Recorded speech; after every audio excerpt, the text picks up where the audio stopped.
Hello ವೀಕ್ಷಕರೇ, welcome back to our channel Kanasu ಕಿಚನ್ಸ್ಗೆ ನಿಮ್ಮೆಲ್ರಿಗೂ ಕೂಡ ಸ್ವಾಗತ. ನಾನಿವತ್ತು ಎಗ್ ಕರಿಯನ್ನು ಸಿಂಪಲ್ಲಾಗಿ ಹೇಗೆ ಮಾಡೋದು ಅಂತ ಹೇಳ್ಕೊಡ್ತಾ ಇದ್ದೀನಿ. ಅದಕ್ಕೂ ಮುಂಚೆ ಯಾರೆಲ್ಲ ನನ್ನ ಚಾನಲನ್ನು ಸಬ್ಸ್ಕ್ರೈಬ್ ಆಗಿಲ್ಲ ಪ್ಲೀಸ್ ಸಬ್ಸ್ಕ್ರೈಬ್ ಮಾಡ್ಕೊಳ್ಳಿ.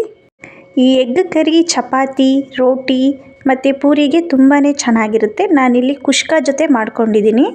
ಇದಕ್ಕೆ ಬೇಕಾಗಿರುವಂಥ ಇಂಗ್ರೀಡಿಯೆಂಟ್ಸು, ನಾನು 3 ಮೊಟ್ಟೆಯನ್ನು ತೊಗೊಂಡಿದ್ದೀನಿ. ಇಲ್ಲಿ 2 ಆನಿಯನ್ನ ಕಟ್ ಮಾಡಿ ಇಟ್ಕೊಂಡಿದ್ದೀನಿ, 2 ಮೀಡಿಯಮ್ ಸೈಜಿಂದು ಟೊಮೊಟೊ, ಶುಂಠಿ ಬೆಳ್ಳುಳ್ಳಿ ಪೇಸ್ಟು, ಇದಕ್ಕೆ ಸ್ವಲ್ಪ ಈರುಳ್ಳಿಯನ್ನು ಆ್ಯಡ್ ಮಾಡಿದ್ದೀನಿ ನಾನು, ಕೊತ್ತಂಬರಿ ಸೊಪ್ಪು, ಯೆಲ್ಲೋ ಪೌಡರು, ಸ್ಪೈಸಸ್ಸು ಚಕ್ಕೆ, ಲವಂಗ, ಏಲಕ್ಕಿ, ಅಚ್ಚ ಖಾರದ ಪುಡಿ, ಧನಿಯಾ ಪುಡಿ ಮತ್ತು ಗರಂ ಮಸಾಲ, ರುಚಿಗೆ ಎಷ್ಟು ಬೇಕೋ ಅಷ್ಟು ಉಪ್ಪು ಮತ್ತು 2ರಿಂದ 3 ಟೇಬಲ್ ಸ್ಪೂನಷ್ಟು ಎಣ್ಣೆ.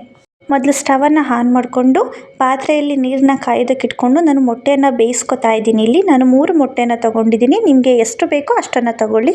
ಮೊಟ್ಟೆ ಬೇಯೋ ಅಷ್ಟರಲ್ಲಿ ನಾವು ಟೊಮೊಟೊವನ್ನು ಪೇಸ್ಟ್ ಮಾಡ್ಕೋಬೇಕು. ಇಲ್ಲಿ ಟೊಮೊಟೊವನ್ನು ಕ್ಲೀನಾಗಿ ಪೇಸ್ಟ್ ಮಾಡ್ಕೊಳ್ಳಿ. ಸ್ಮೂತಿಯಾಗಿ ನೀರನ್ನ ಹಾಕೋಬೇಡಿ ಇದಕ್ಕೆ, ಹಾಗೇ ಪೇಸ್ಟ್ ಮಾಡಿ. ನೋಡಿ, ನಾನು ನೀರು ಆ್ಯಡ್ ಮಾಡಿಲ್ಲ. ಈ ರೀತಿಯಾಗಿ ತಿಕ್ಕಾಗಿರಬೇಕು.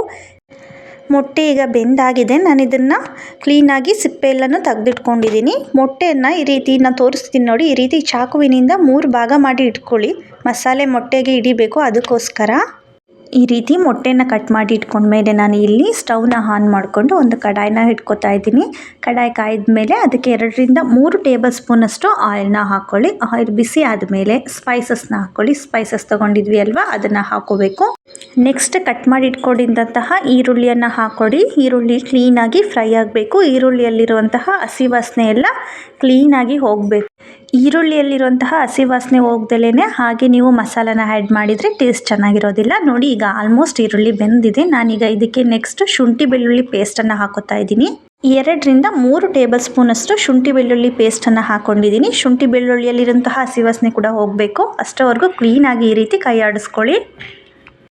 ಶುಂಠಿ ಬೆಳ್ಳುಳ್ಳಿ ಪೇಸ್ಟು ಫ್ರೈ ಆದಮೇಲೆ ಇದಕ್ಕೆ 1 ಚಿಟಿಕೆಯಷ್ಟು ಯೆಲ್ಲೋ ಪೌಡರು, 2 ಟೇಬಲ್ ಸ್ಪೂನಷ್ಟು ಅಚ್ಚ ಖಾರದ ಪುಡಿ, ಗರಂ ಮಸಾಲ ಪುಡಿ ಮತ್ತು ಧನಿಯಾ ಪೌಡರ್ನ ತೊಗೊಂಡಿದ್ದೆ ಅಲ್ವಾ, ಧನಿಯಾ ಪೌಡರ್ನ 2 ಟೇಬಲ್ ಸ್ಪೂನಷ್ಟು ಹಾಕ್ಕೊಂಡಿದ್ದೀನಿ ನಾನಿಲ್ಲಿ. ಈಗೇ ನೀರು ಹಾಕಬೇಡಿ, ಫಸ್ಟು ಈ ರೀತಿ ಫ್ರೈ ಮಾಡ್ಕೊಳ್ಳಿ. ಈರುಳ್ಳಿ ಜೊತೆ ಅದೆಲ್ಲ ಫ್ರೈ ಆಗಬೇಕು. ಫ್ರೈ ಆದಮೇಲೆ ನಾನಿಲ್ಲಿ ಟೊಮೊಟೊವನ್ನು ಪ್ಯೂರಿ ಮಾಡಿ ಇಟ್ಕೊಂಡಿದ್ದೆ ಅಲ್ವಾ ತಿಕ್ಕಾಗಿ, ಅದನ್ನು ಹಾಕೋಬೇಕಾಗುತ್ತೆ. ನೋಡಿ, ಈ ರೀತಿಯಾಗಿ ಫ್ರೈ ಮಾಡ್ಕೊಳ್ಳಿ. ಈರುಳ್ಳಿ ಜೊತೆ ಮಸಾಲ ಈ ರೀತಿಯಾಗಿ ರೆಡಿ ಆಗಬೇಕು. ನೆಕ್ಸ್ಟ್ ಇದಕ್ಕೆ ಟೊಮೊಟೊ ಪ್ಯೂರಿಯನ್ನು ಹಾಕ್ಕೊಂಡು ಕ್ಲೀನಾಗಿ ಮಿಕ್ಸ್ ಮಾಡ್ಕೊಳ್ಳಿ.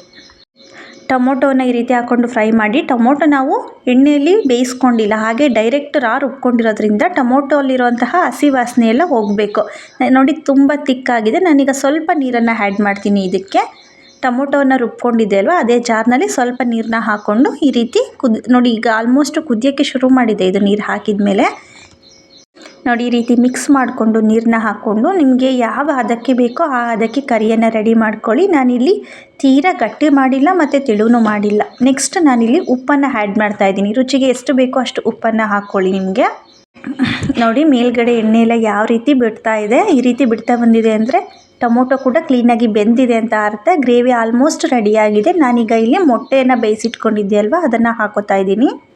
ಮೊಟ್ಟೆಯನ್ನು ಹಾಕಿದ ಮೇಲೆ ನೆಕ್ಸ್ಟು ಕೊತ್ತಂಬರಿ ಸೊಪ್ಪನ್ನು ಮೇಲ್ಗಡೆ ಉದುರಿಸ್ಕೊಂಡು ಈ ರೀತಿ ಕೈ ಆಡಿಸ್ಕೊಳ್ಳಿ. ನೋಡಿ, ಎಷ್ಟು ಚೆನ್ನಾಗಿ ಕಾಣಿಸ್ತಾ ಇದೆ. ಆ ಮೊಟ್ಟೆಗೆ ಮಸಾಲೆ ಎಲ್ಲ ಕ್ಲೀನಾಗಿ ಹಿಡಿಬೇಕು. ಹಾಗೆ ಈ ರೀತಿ ಕ್ಲೀನಾಗಿ ಮಿಕ್ಸ್ ಮಾಡಿಕೊಂಡು ಒಂದು ಲಿಡ್ನ ಕ್ಲೋಸ್ ಮಾಡಿ 2ರಿಂದ 3 ನಿಮಿಷ ಬೇಯಿಸ್ಕೊಳ್ಳಿ. ನೋಡಿ, ನಾನು ಕ್ಲೋಸ್ ಮಾಡಿ ತೋರಿಸ್ತಾ ಇದ್ದೀನಿ ಬೇಯಿಸ್ಕೊಂಡು. ನೋಡಿ, ಮೊಟ್ಟೆ ಒಳಗೆಲ್ಲ ಕ್ಲೀನಾಗಿ ಮಸಾಲೆ ರೀತಿ ಹಿಡಿದಿರುತ್ತೆ. ಈಗ ಆಲ್ಮೋಸ್ಟ್ ಎಗ್ ಕರಿ ರೆಡಿ ಆಗ್ತಾ ಬಂದಿದೆ. ನಾನು ಒಂದು ಬೌಲ್ಗೆ ಶಿಫ್ಟ್ ಮಾಡ್ಕೋತೀನಿ. ನೋಡ್ತಾ ಇರ್ಬೋದು ನೀವು ಎಷ್ಟು ಚೆನ್ನಾಗಿ ರೆಡಿಯಾಗಿದೆ.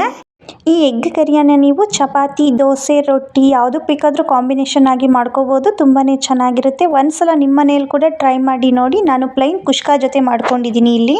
ಯಾರಿಗೆಲ್ಲ ನಾನು ಮಾಡಿರೋಂತಹ ಈ ಎಗ್ ಕರಿ ರೆಸಿಪಿ ಇಷ್ಟ ಆಗಿದೆ ಪ್ಲೀಸ್ ಲೈಕ್ ಮಾಡಿ, ಶೇರ್ ಮಾಡಿ. ಹಾಗೆ ನನ್ನ ಚಾನಲನ್ನು ಇನ್ನೂ ಯಾರೆಲ್ಲ ಸಬ್ಸ್ಕ್ರೈಬ್ ಮಾಡ್ಕೊಂಡಿಲ್ಲ ಪ್ಲೀಸ್ ಸಬ್ಸ್ಕ್ರೈಬ್ ಮಾಡ್ಕೊಳ್ಳಿ. Thank you for watching.